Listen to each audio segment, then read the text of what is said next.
Today, I talk to you about emergent technologies in crisis management education and the scope for use of virtual reality. I am Madhurima, and my presentation is on, as I said, virtual reality in crisis management training. Why did I choose this? Because virtual reality is experiencing a very fast growth, and it allows us to find applications every day, and it is capable of changing the status quo.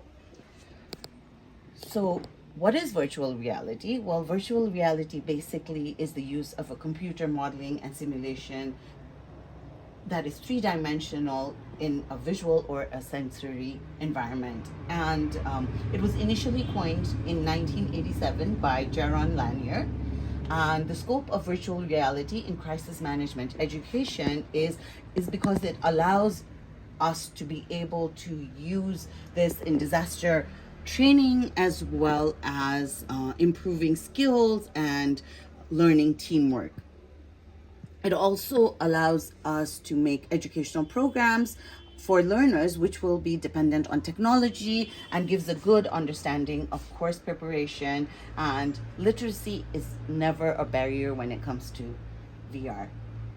So VR technology actually fits under redefinition in the SAMR model, and it fits under here because we see that there's learning opportunities for students in a way that would otherwise have been inconceivable were this virtual reality not there.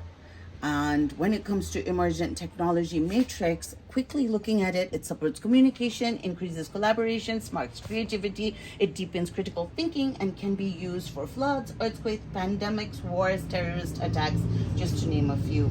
So the peer-reviewed article I looked at was the use of virtual reality exercises in disaster preparedness training, a scoping review. And here I quickly just want to mention a few things, which is it is a better replacement for conventional tabletop training methods. It allows humans to conceptualize and prepare for disaster crisis situations, and it also provides challenges, enjoyment, and mastery to the person who's learning by simulating appropriate scenarios for different type of crises.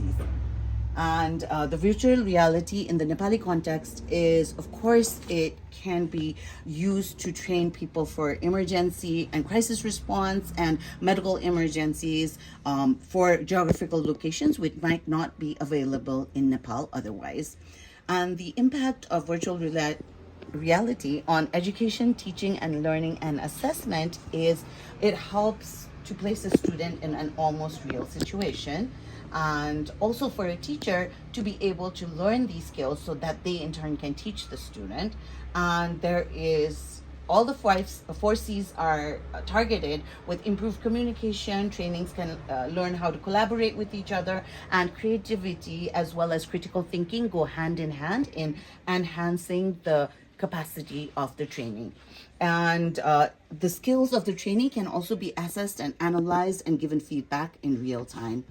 So for students to be able to follow the VR, what they would need is to be able to be, one is to be familiar with crisis management basics, and also the thought to improve quality of life for themselves as well as crisis managers as the lives of those they wish to serve. The bibliography is as such, and I also have a quick quiz at the end. If you just go and click on the quiz there, I would love it if you can